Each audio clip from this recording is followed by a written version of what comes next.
Hi guys, so today is the day that I do my classic recommendations video, and I have two disclaimers for you guys that I have to say real fast.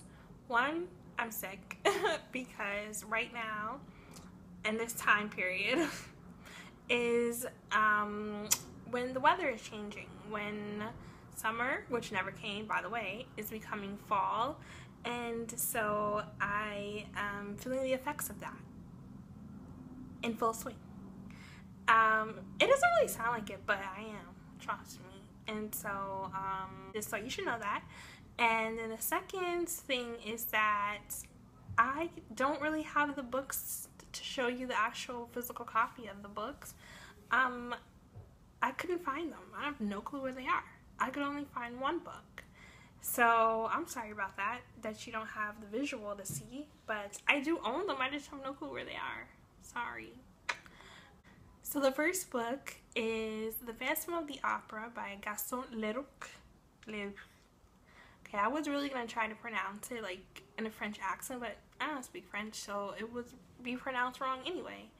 But yeah. The Phantom of the Opera, after I read it, I just became so obsessed with everything Phantom of the Opera. Became obsessed with the movie, then I went and saw the musical on Broadway, and I was like, oh my god, I'm blown away. The musical was so good, it changed my life, oh my god. So what The Phantom of the Opera is about is this girl, Christine Eyre, who lives at the opera house, and her father tells her that this angel of music is going to come and teach her things. And this angel of music does, right? And on the other side you have this phantom who kind of basically rules the opera house in secret. It's like no one really knows who he is. Later on, you do find out who he is. And you find out that he's in love with Christine Eyre, like in love, obsessed with her. There's a problem because now there's a little love triangle because Christine falls for LeRoux, who is her childhood friend, and she's like totally smitten by him and everything. And LeRoux loves Christine as well. And the Phantom, okay, isn't having that. He's not for that. He's just not for that life. No, he doesn't want Christine to be in love with someone other than him. You crazy? So he gets a little crazy, to say the least. And he is very intense. He's a very intense person. He's very, I want to say scary. He gets scary. He does get scary. He gets obsessive. And I would just say intense is the best word to describe him. And passionate. He's very passionate. And it's a story kind of about how people who are like wronged by society, or they've gone through something, and like how society treats them negatively and kind of molds them into the person that they are.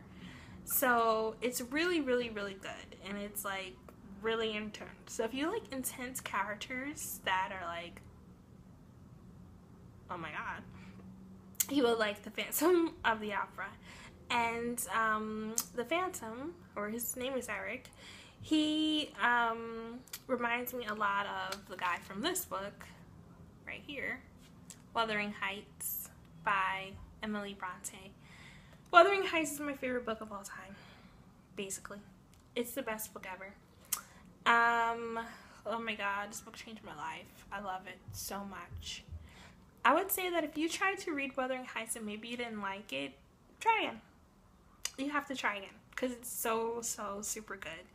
So basically it's a story between Heathcliff and Cathy, but then it talks about other characters and how their lives are interwoven into Heathcliff and Cathy's life. It's actually mainly about Heathcliff, but yeah. And Heathcliff is very intense, very passionate, just like Eric. Little love triangles going on in here, which I love. Low revenge. Okay, when Heathcliff comes back to Wuthering Heights, that's when it gets real. That's when it gets real. It's like, okay. I didn't think he was gonna come back, but when he did, I got scared. He's also wronged by society, and it's like, how has that molded him into the person he is? And okay, yeah. I love this book so much. It made me cry, and at first I was like, I hate you, Heathcliff, and then I was like, I love you. It's gonna be okay. You'll be all right. And then I watched the Signature Classic special, which I'll try to link below. Oh, that had me in tears too. It was ridiculous. It was really, really good. So, Wuthering Heights, amazing. Read it. Wuthering Heights leads into the other book, which is Jane Eyre by your girl, Charlotte Bronte, who, like, is just amazing. Oh my gosh.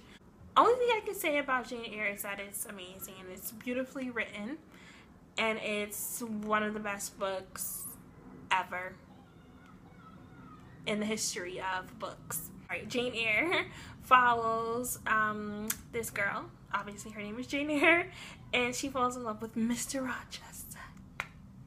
Mr. Rochester has a couple of secrets that are a little crazy, and you obviously get to see those secrets unfold, and it gets real good. Really, really, really, really, really good. Highly recommend it. If you guys read Rebecca, you love Jane Eyre. Like, I think it's impossible. But if you haven't read either one, you need to read both of them, because they're both, like, really, really super good. Amazing. That's all I have to say about Jane Eyre. Then the next book I want to recommend for you is Dracula. Dracula by Bram is one of the best books ever. That's a real book about a vampire. Like, if you want to read about real vampires, like the original vampires, you have to read Dracula. Vampires that burn in the sun. Okay, don't glisten. No, they burn. They will die. Vampires that, like, you know, garlic isn't their best friend.